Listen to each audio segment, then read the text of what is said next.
بخیر اغلی دوستانو یو ورځ د برټش چینی में پریس مارګن پدې کې دا مشهور پرتګالي فوټبالر کریسټیانو رونالډو یې په نېشنل ټي وي باندې انټرویو اغشتا چې پدې کې رونالډو ته د خپل پلار یو داسې کلیپ وښولو چې دا کلیپ د پلار د مرګ نه مخکې ریکارډ کړی و چې په هغه کلیپ کې هغه د خپل زوی تعریف کولو چې پکې یې د خپل زوی ته حوصله هم ورکوله. رونالډو دا کلیپ بالکل مخکې نو کتلی نو کله چې دوی دا کلیپ ولیدو نو ډیر زیات خفه شو او په کړس کړس یې وژړل. د دې ویډیو له کتو نه پس زما په ذهن کې یو خبره راغله ما وی ولې نه چې زه تاسو سره هم شیر کړم. زما نوم دی میرولی خان او تاسو ګورئ تعمیر الاسلام چینل. دوستانو د انسان دا فطرت دی چې کله هم د سره یو څیز موجود وي د هغه څیز د انسان سره هیڅ قسمه قدر نه وي او چې کله هغه څیز زموږ د لاسو نه لاړ شي بیا موږ د هغه څیز کمی محسوسو او بیا هم دا وایو چې دا څیز زموږ دپاره څومره ضروري و. بالکل همدغه شان که یو انسان موږ سره موجود دی او هغه زموږ دپاره ډېر فایدهمند هم دی چې کله هغه انسان موږ سره نه وي نو موږ تعالی د هغه د اهمیت پته هم ولګي او د هغه کمی هم محسوسو. بالکل همدغسې که یو سړي سره سترګې شته نو هغه سره د هغه سترګو قدر نشته. د سترګو قدر د هغه چا نه تپوس وکړي چې چا سره نظر نشته.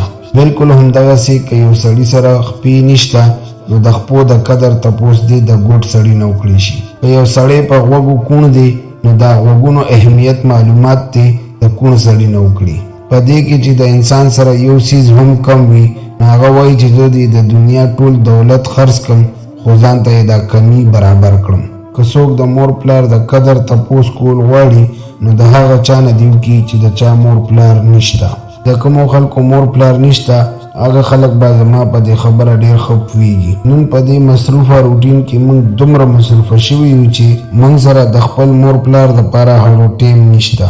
که تاسو لږ غوندې غور وکړئ نو چې څنګه ماشوم غټیږي لویږي نو هماغسې د هغه پلار کمزوري کیږي او هغه ته ستا د مدد ډېر زیات ضرورت راځي او هغه مرګ ته ورو نور هم ورنږدې کیږي. تاسو لږ غوندې سوچ وکړئ چې یو دومره مشهور فوټبالر یو میجورټي والا انسان او بیا د هغه بېقابو کېده او داسې حد کې بېقابو کېده چې په نېشنل ټي وي باندې یې په کړس کړس جړه شروع کړه چې دا ټوله وجه د ده خپله فیملي ده او خاص کر د پلار کې د حضور پاک صلی الله علیه وسلم یو حدیث مبارک دی چې په هغې کې فرمایي چې پلار ستاسو دپاره د جنت منځه دروازه ده. اوس تاسو له خوښه ده که تاسو دا دروازه کله وساتئ او که بندولی غواړئ. شاید چې ډېر خلک به وي چې دی به زما دې خبرې سره اتفاق نه کوي او هغوی به ما ته د دې خبرې شکایت کوي چې زما پلار خو ډېر سخت دی یا د هغه چال چلن سم نه دی او یا هغه سره ډېره زیاته سختي کوي یعنی کې رویه بس ورسره سمه نه ساتي. دا ممکنه ده زه یې منم او زه دا نه وایم چې داسې هیڅ کلم نه وي او زه دا هم منم چې په دنیا کې داسې انسان هم نشته چې په هغه کې غلطې خبرې یا څه غلط کردار نه وي. خو تاسو له غور وکړئ چې د کریسټیانو رونالډو پلار یو فوجي و او هغه د خپل ریټایرمنټ پس نه د نشي په یو داسې ضلالت کې ډوب شو چې هغه د جهان او د دنیا په فکر اړوونه نو هغه به خپلې فیملۍ ته څه وخت ورکړی وي. همدغه شان چې د ده د پلار کله په نشه کې ډوب شو نو هغوی رونالډو او د رونالډو نورو فیملۍ ته هیڅ توجه ورنه کړه. خو د هغې باوجود هم تاسو د رونالډو دا ریاکشن وګورئ. یقینا چې دا درد به هغه څوک محسوسوي چې نن د چا مور پلار نشته خاص کر پلار چینی. او زه درته دا خبره په دعوا هم کوم د هر کله د یو انسان خپل پلار مړ شي بل انسان که هغه د ده تره وي ماما وي یا نور داسې بل نږدې رشته دار وي او د ده په سر د پلار په شان د ده په سر لاس ایښوده غواړي نو زه وایم چې دا ټولې دعوې به دروغ وي ولې چې په اصل زندګۍ کې څوک هم د خپل پلار ځای نشي اخیستی.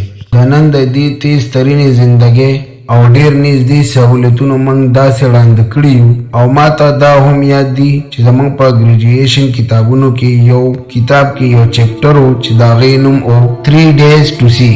د دې لیکوال و هیلن کیلر چې دا هیلن کیلر ړوند و. په دې ارټیکل کې دا هیلن کیلر وایي چې صرف 3 ورځو دپاره دې ماله د خپلې سترګې واپس راکړي شي نو وایي زه به دا 3 ورځو کې د خپل سترګې داسې استعمال کوم چې زه به ووایم چې ما خپله پوره زندگی په دې 3 ورځو کې تېره کړه. زه به په دې کې د دنیا د ښکلیوالي وینم، نږدې خپل خپلوان به ووینم. زه به هر هغه کار وکړم چې شاید د روغو سترګو والا انسان به دا کار نه وي کړی. هیلن کلینر دا هم ویلي وو چې تاسو ټولو ته به دا هم پته وي چې ستاسو د بیسټ فرند د سترګو رنګ څنګه دی، چې دا به تاسو چېرته محسوس کړي وي. یعنی مقصد دا چې منګه نږدې د الله تعالی خپل ټول نعمتونه وینو، خو چرې مو په هم داسې سوچ او ګمان نه دی ورچولی چې د دې دنیا د ټولو نه غټ نعمت دی ستاسو مور پلار. بالکل همدغه شان که د نن سبا زمانې پلار دی، نو هغه هم د پیسې په ګټه کې دومره ورډوب دی چې هغه پکې خپلې فیملی ته بالکل اړو ټیم ورکولی نشي، چې دا خاص کر په ابر فیملی کې دا عادت ډیر زیات وي. او کله چې هغه خپلې فیملی له ټیم نه ورکوي، نو هغه ځان له یو ښه مزیداره میمري نشي جوړولی. او کله چې دې دغه ښه مزیداره میمري نشي جوړولی، نو په آخري عمر کې هم دا یو افسوس کوي چې خدای منګه خو خپل قیمتي وخت په اسه غیر ضروري کارونو کې تیر کړی دی، او موږ د دې آخري وخت لپاره هیڅ داسې میمري نه وه جوړه کړې چې په دې آخري وخت کې موږ ته څه خوشحالي راکړي. ولې چې یاد ساتئ چې خوشحالي یو داسې نعمت دی چې دا په پیسو هیڅ کله نشي ګټلی. خو بعد کې د دې څیزونو د افسوس څه فایده، ځکه چې بیا خو ډېر که افسوس وکړي سم نشي کېدی. انشاءالله یو وخت به داسې هم راشي چې تاسو به هم پلاران شئ، او زما دا خبرې به تاسو ته ټولې را یادېږي. او دوستانو دا یاد ساتئ، ستاسو پلار چې هر قسمه دی او الله پاک تاسو له خوښ کړي دي، نو په دې کې به ستاسو خیر وي.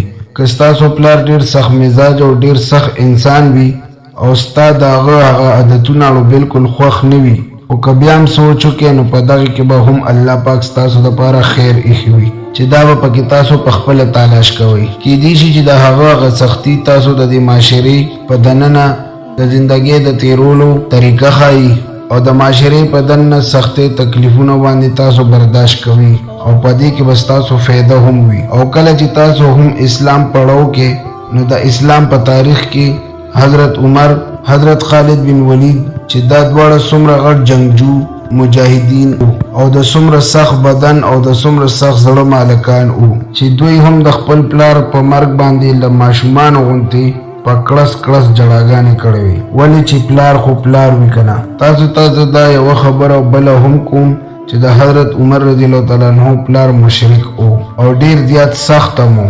دغسې د حضرت خالد بن ولید پلار هم مشرک او چې داسې قسم له خلک هم د خپل پلار په مرګ ډیر زیات جړېدلي وو. زه اوس امید لرم چې زما دا وړه غونتې ویډیو به تاسو دا ویډیو په خپل سوچ باندې مجبوره کړي چې تاسو په دنیا په دننه د څومره لوی نعمت نه محرومه کیږئ، او یقینا که تاسو کې داسې هیڅ قسمه کمی وي، نو د هغې د ختمولو کوشش هم وکړئ. د دې ویډیو متعلق ستاسو څه رایې ده؟